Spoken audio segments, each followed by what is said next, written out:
Seção 1.1. Por que pensar sobre a ética? Diálogo aberto.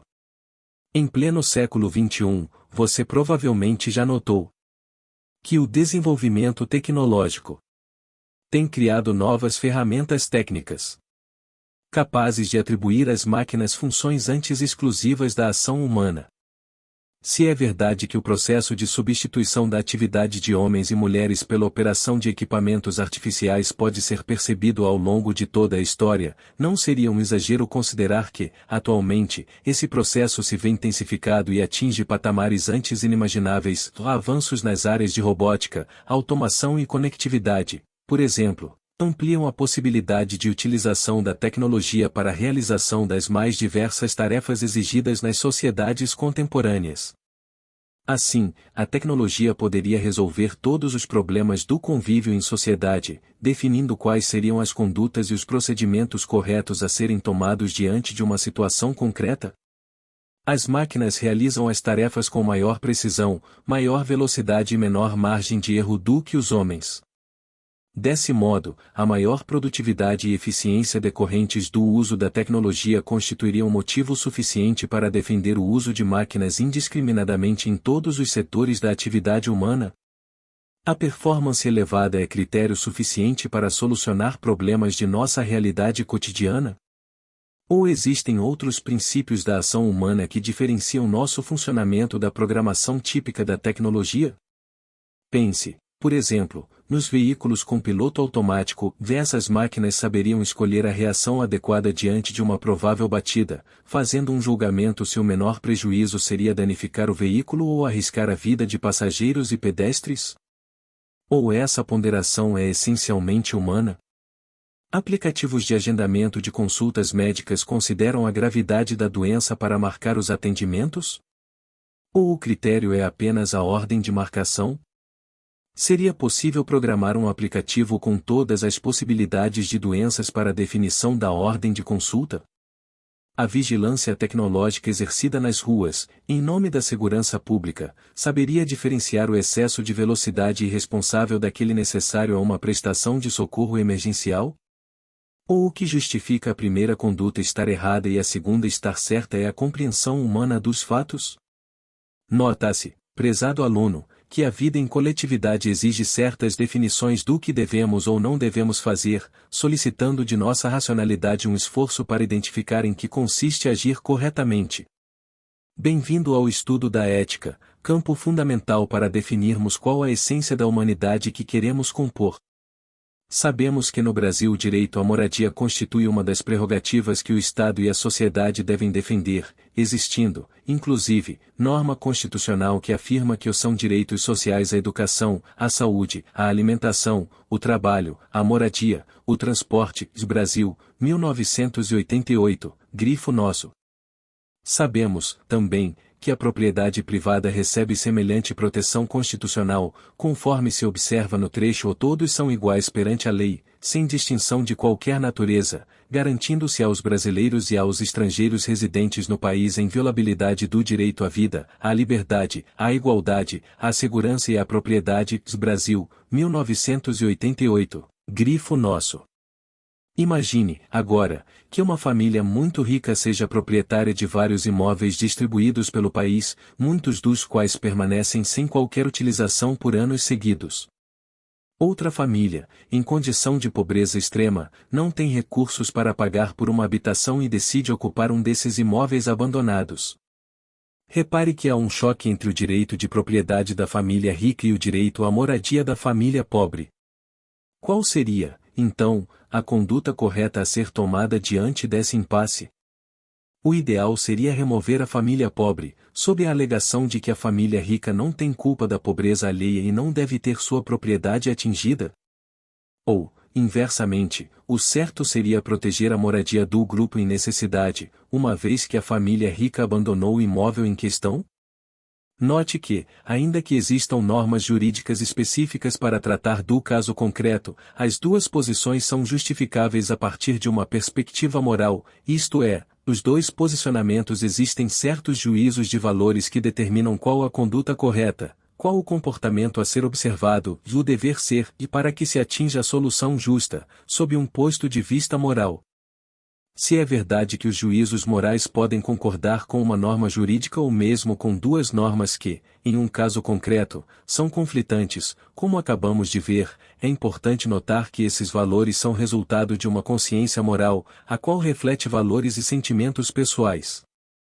Assim, na formação da moral, mais importante do que a existência de uma lei, estão as convicções individuais, que podem ou não coincidir com a norma jurídica.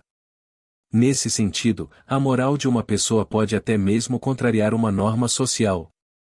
Veja como a opinião do entrevistado a seguir questiona a moralidade de uma série de regras brasileiras. Não almoço à custa do dinheiro do contribuinte, me disse certa vez o juiz sueco Göran Lambertz, em tom quase indignado, na Suprema Corte da Suécia. A pergunta que inflamou a reação do magistrado era se, assim como ocorre no Brasil, os juízes da instância máxima do Poder Judiciário sueco têm direito a carro oficial com motorista e benefícios extrasalariais como auxílio-saúde, auxílio-moradia, gratificação natalina, verbas de representação, auxílio-funeral, auxílio pré-escolar para cada filho, abonos de permanência e auxílio-alimentação. Não consigo entender por que um ser humano gostaria de ter tais privilégios. Só vivemos uma vez, e portanto, penso que a vida deve ser vivida com bons padrões éticos. Não posso compreender um ser humano que tenta obter privilégios com o dinheiro público, acrescentou Lambertz. Luxo pago com o dinheiro do contribuinte é imoral e antiético, completou o juiz sueco. Nesse ponto, o juiz sueco salienta que a ética deve orientar a condução de nossas vidas, justificando com esse conceito sua reprovação da utilização de recursos públicos para o pagamento de benefícios a magistrados. O termo ética decorre da palavra grega ethos, cujo significado em nosso idioma se relaciona às ideias de o modo de ser ou o bom costume, revelando que, ao menos desde a Grécia Antiga, o homem se preocupa em analisar de que modo as condutas dos indivíduos podem contribuir para uma convivência satisfatória.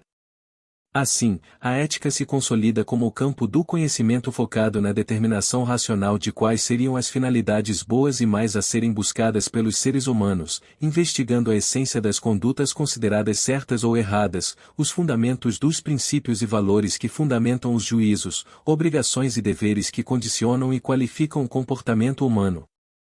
Pesquise mais. A concepção aristotélica sobre a ética encontra sua mais significativa elaboração na obra Ética Nicomaco, de Aristóteles. Nesse livro, supostamente dedicado ao filho ou ao pai do filósofo, ambos nomeados Nicomaco, o filósofo grego investiga os fundamentos do caráter e o exercício das virtudes humanas, motivo pelo qual a obra se tornou um clássico da reflexão ética. Aristóteles. Ética Nicomaco. Trata-se, nesse contexto, de uma disciplina fortemente normativa, isto é, que prescreve ações e julgamentos a serem valorizados na condução de nossas vidas, em vez de apenas retratar a realidade observada. Adicionalmente, ao valorizar a razão enquanto método de se perceber o caráter correto ou incorreto de uma ação, a ética fortalece a responsabilização individual por uma conduta, já que o homem tem mecanismos racionais para identificar a justiça ou injustiça de seus atos. Entretanto, nunca é demais lembrar, a ética não é um saber encerrado, cujas determinações já se encontram totalmente reveladas, mas, sim, o que estabelecerá fundamentos amplos para a apreciação da conduta adequada a uma situação específica. Nesse ponto, o juiz sueco salienta que a ética deve orientar a condução de nossas vidas, justificando com esse conceito sua reprovação da utilização de recursos públicos para o pagamento de benefícios a magistrados. O termo ética decorre da palavra grega ethos, cujo significado em nosso idioma se relaciona às ideias de o modo de ser ou o bom costume, revelando que, ao menos desde a Grécia Antiga, o homem se preocupa em analisar de que modo as condutas dos indivíduos podem contribuir para uma convivência satisfatória. Assim, a ética se consolida como o campo do conhecimento focado na determinação racional de quais seriam as finalidades boas e mais a serem buscadas pelos seres humanos, investigando a essência das condutas consideradas certas ou erradas, os fundamentos dos princípios e valores que fundamentam os juízos, obrigações e deveres que condicionam e qualificam o comportamento humano. Pesquise mais. A concepção aristotélica sobre a ética encontra sua mais significativa elaboração na obra Ética Nicomaco, de Aristóteles. Nesse livro, supostamente dedicado ao filho ou ao pai do filósofo, ambos nomeados Nicomaco, o filósofo grego investiga os fundamentos do caráter e o exercício das virtudes humanas, motivo pelo qual a obra se tornou um clássico da reflexão ética. Aristóteles. Ética Nicomaco. Trata-se, nesse contexto, de uma disciplina fortemente normativa, isto é, que prescreve ações e julgamentos a serem valorizados na condução de nossas vidas, em vez de apenas retratar a realidade observada. Adicionalmente, ao valorizar a razão enquanto método de se perceber o caráter correto ou incorreto de uma ação, a ética fortalece a responsabilização individual por uma conduta, já que o homem tem mecanismos racionais para identificar a justiça ou injustiça de seus atos. Entretanto, nunca é demais lembrar, a ética não é um saber encerrado, cujas determinações já se encontram totalmente reveladas, mas, sim, o que estabelecerá fundamentos amplos para a apreciação da conduta adequada a uma situação específica. Assimile. A ética na organização de um formigueiro? Um animal pode ser considerado mau sob o ponto de vista ético?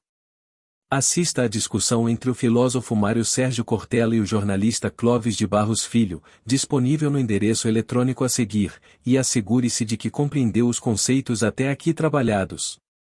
A ética não é uma tabela pronta. Produção, TV Cultura. A resposta à pergunta qual a conduta correta para o aprimoramento de nossa convivência coletiva, acaba por abranger diferentes componentes da vida social, da organização política, as ciências e a moral, por exemplo, exercem influência sobre as formas de se pensar a ética. A respeito dessa última variável mencionada, a moral, alguns esclarecimentos se fazem necessários e serão apresentados a seguir.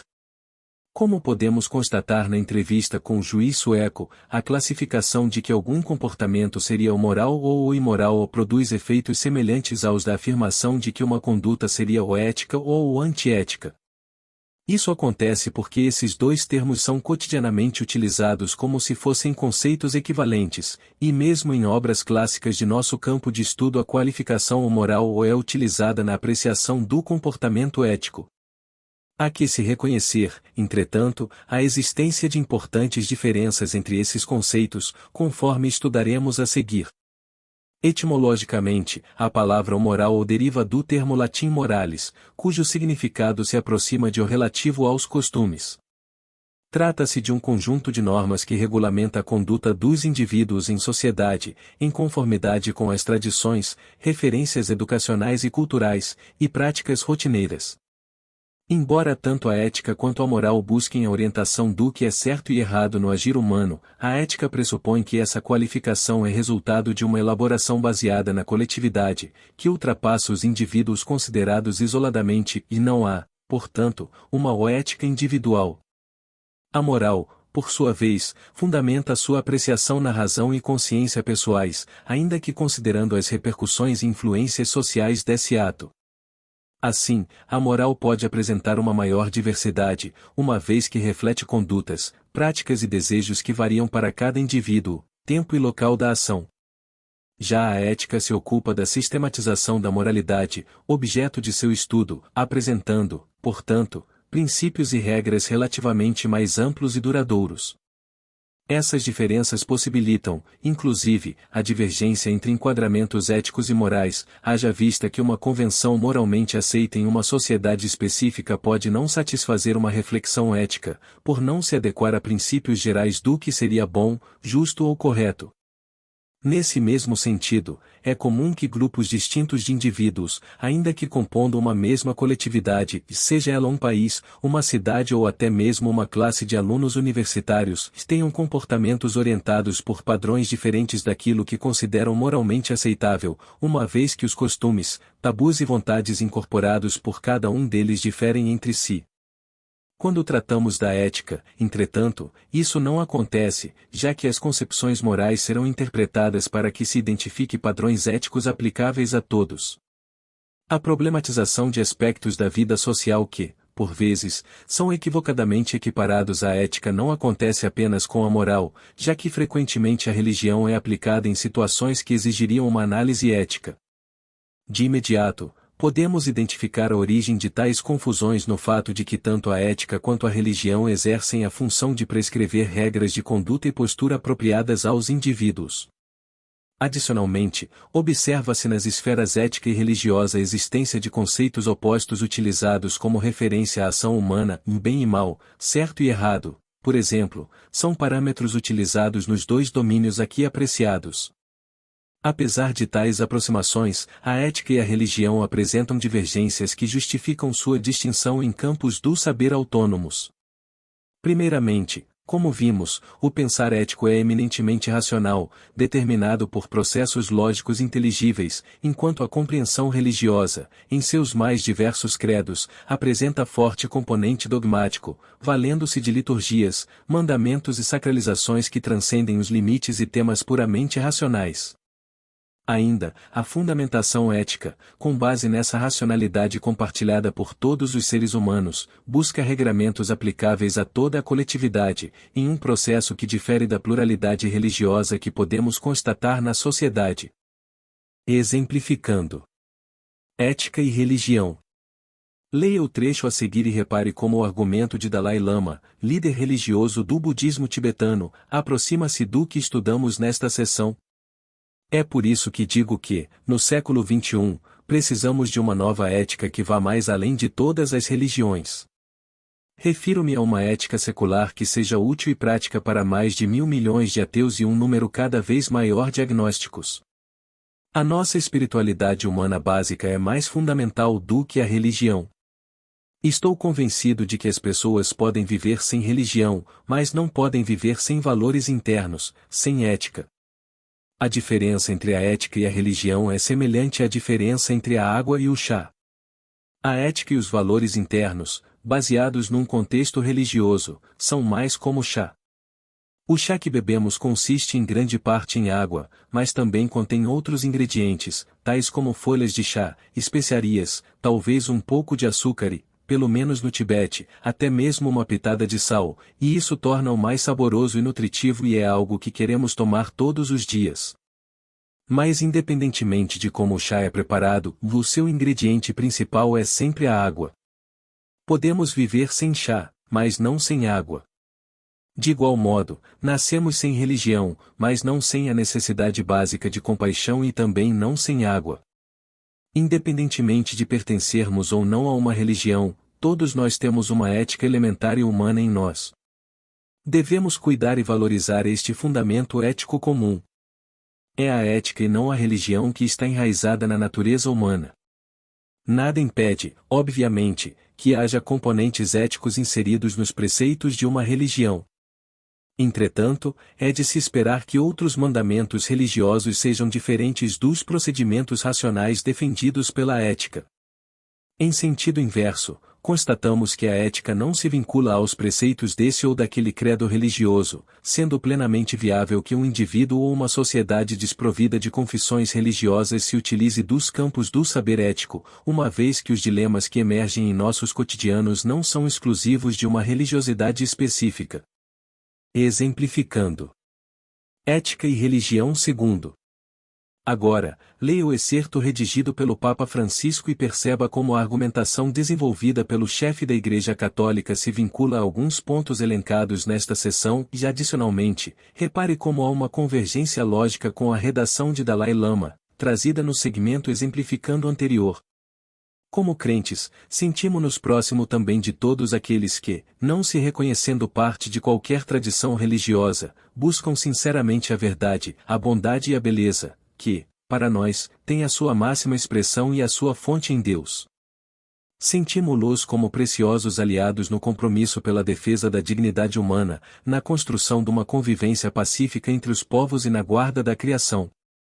Um espaço peculiar é o dos chamados novos areópagos, como o átrio dos gentios, onde crentes e não crentes podem dialogar sobre os temas fundamentais da ética, da arte e da ciência, e sobre a busca da transcendência.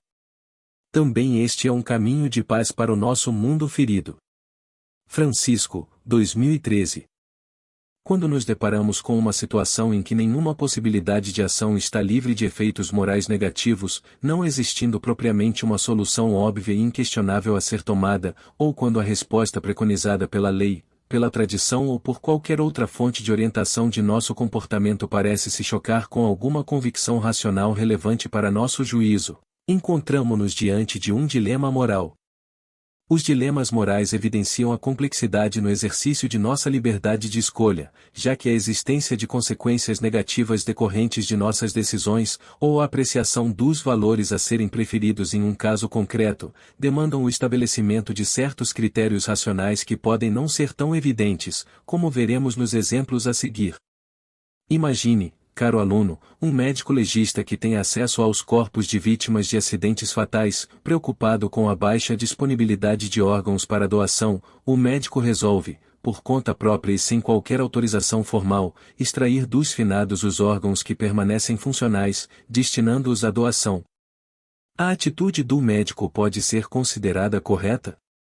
Se você acredita que sim, provavelmente fundamentou sua decisão no fato de que tal conduta apresenta efeitos positivos, na medida em que novas vidas poderão ser salvas a partir da doação. Essa justificativa se aproxima do raciocínio consequencialista, que busca nos resultados finais de um ato sua validação. Esse critério de análise é representativo da filosofia utilitarista, que defende a maximização da utilidade, ou da capacidade de produzir bem-estar e felicidade coletivos, algo que pode ser inclusive matematicamente quantificado pelo número de pessoas, intensidade ou duração envolvidos no benefício em questão, conforme argumentava Jeremy Bentham e John Stuart Mill. Se, em sentido oposto, você rejeita a conduta do médico, deve ser porque considera o ato de retirar os órgãos sem qualquer autorização prévia do falecido ou de seus familiares como sendo uma atitude por si só incorreta. Trata-se, nesse caso, de uma abordagem deontológica, que categoriza a ação humana a partir de percepções principiológicas dos deveres e direitos existentes, relativizando suas consequências, à luz do que defendia Immanuel Kant. Considere-se, agora, de férias em um país estrangeiro, você repara que nesse estado é comum que crianças comecem a trabalhar desde idades muito precoces. Ao classificar tal fato como algo incorreto, você provavelmente acredita que existem padrões mínimos de respeito à infância que devem ser observados no Brasil, no país onde você se encontre e em qualquer outro lugar do mundo, sob uma perspectiva universalista. Se, no entanto, você admite que existem particularidades culturais desse povo que justifiquem tal situação, é o enfoque relativista que se sobrepõe em seu raciocínio. Repare que os impasses citados não pretendem analisar todos os tipos de dilemas morais presentes em nossas vidas, tampouco esgotar as correntes e perspectivas filosóficas desenvolvidas para abordar tais problemas, mas, pelo contrário, ressaltar a pluralidade de situações em que não há respostas absolutas ou preconcebidas, algo que eleva a importância do estudo da ética em nosso desenvolvimento individual e coletivo. Em certo sentido, a emergência dessas questões é algo incontornável da vida humana, e a desatenção em relação aos dilemas apresentados tende a ser ainda mais problemática do que as dúvidas por eles suscitadas, na medida em que sugere uma condução automatizada dos afazeres cotidianos, cujo efeito prático é a negação da própria liberdade. Reflita. O cidadão obediente segundo. Era assim que as coisas eram, era esta a nova lei do território, baseada na ordem do Fourier, o que quer que ele, Zeixan, tenha feito, fez, até onde podia ver, como um cidadão obediente às leis. Ele fez seu dever, conforme disse a polícia e a corte várias e várias vezes, ele não apenas obedeceu ordens, ele também obedeceu à lei. Arendite, 2006. O trecho citado foi retirado do livro Eixa em Jerusalém, de Hannah Arendt. Nessa obra, a filósofa relata o julgamento de Adolf Eichmann, um tenente-coronel das forças nazistas alemães que teve papel fundamental na organização dos campos de extermínio do Holocausto. Ao longo livro, Eichmann nega que tenha agido com crueldade no processo que levou ao assassinato de milhões de judeus nas décadas de 1930 e 1940. Conforme se depreende do excerto, o tenente-coronel justificou sua conduta pela simples obediência a mandamentos superiores, como ordens de seus chefes e as leis vigentes naquele período, algo que, segundo ele, retiraria qualquer culpa de suas ações.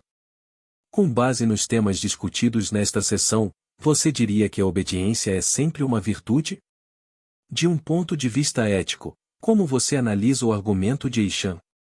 Passados mais de 2000 anos do advento da ética enquanto campo fundamental do conhecimento humano, continuamos a deparar com situações nas quais o exercício de nossa liberdade de escolha encontra-se cheio de dúvidas e angústias diante da inexistência de valores ou critérios incontestáveis para o agir humano. Se é verdade que os avanços tecnológicos nos auxiliam a encontrar algumas respostas para problemas cotidianos que atingem a humanidade, formulando maiores certezas em temas antes duvidosos, temos de reconhecer que as potencialidades oferecidas pelo desenvolvimento científico contemporâneo abrem novos campos de discussão envolvendo a ética. Inovações nas áreas de biotecnologia, tecnologia da informação e automação, por exemplo, ao mesmo tempo em que aumentam os horizontes da ação humana, levantam questionamentos éticos essenciais: devemos clonar seres humanos? As empresas de telecomunicação deveriam assumir compromissos no combate à propagação de notícias falsas? Podemos criar robôs militares com capacidade letal? Assim, a ampliação das atividades que conseguimos fazer eleva proporcionalmente os questionamentos sobre o que efetivamente devemos fazer. Assimile. Ética e técnica. Técnica e ética completam-se, necessariamente, para impulsionar os povos e as civilizações a se unirem. A tecnologia, divorciada da ética, conduz à inevitável fratura da humanidade. A ética, ignorante do saber tecnológico, é ineficiente e vazia. O grande projeto de humanização do mundo exige que a ciência e a técnica sejam finalmente reconhecidas como patrimônio da humanidade, insuscetíveis, portanto, de qualquer tipo de apropriação, privada ou estatal. Comparato, 2016, página 439.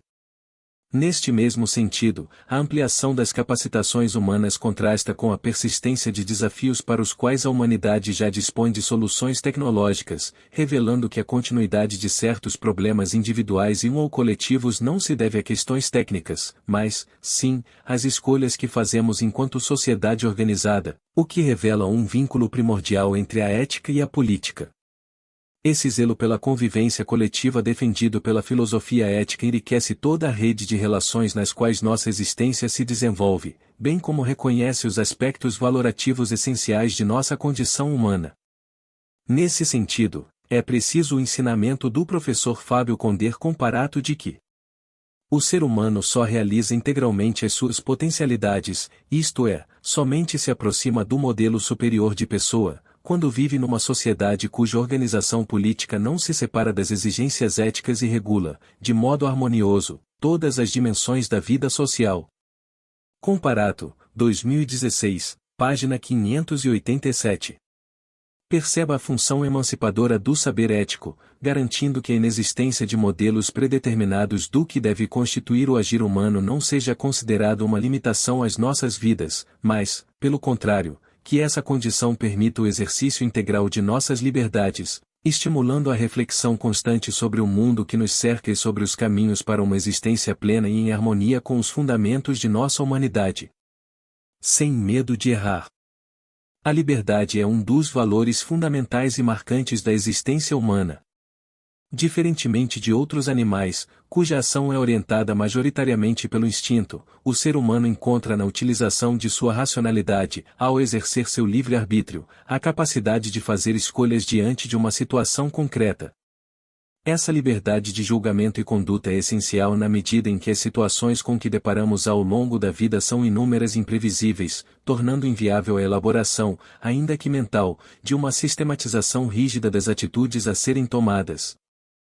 Uma vez que os seres humanos vivem em comunidades, tentamos assegurar que todas essas avaliações e condutas individuais criem, entre si, uma relação humanizada, estabelecendo um entendimento coletivo direcionado ao aprimoramento da vida em grupo. Trata-se do desenvolvimento de nosso saber ético.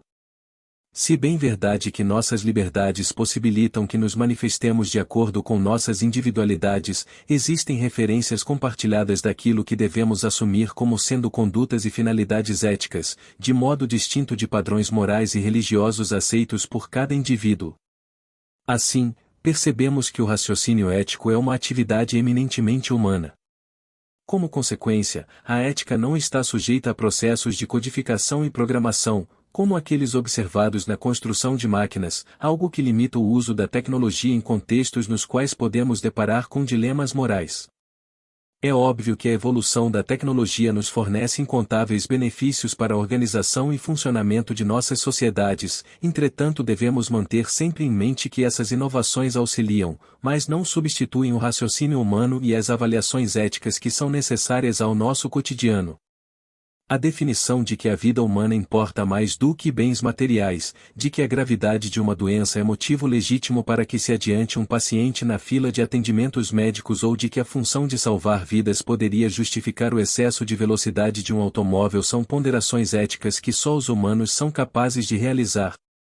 As máquinas até podem ser programadas de acordo com algumas considerações éticas, estabelecidas por seres humanos, todavia, as diferentes justificativas que um mesmo ato pode ter e o excesso de velocidade mencionado, por exemplo, e a impossibilidade de se prever de antemão todas as situações cotidianas que envolveriam um juízo ético apresentam limites para a visão tecnicista de que a tecnologia fornece solução para todos os problemas humanos.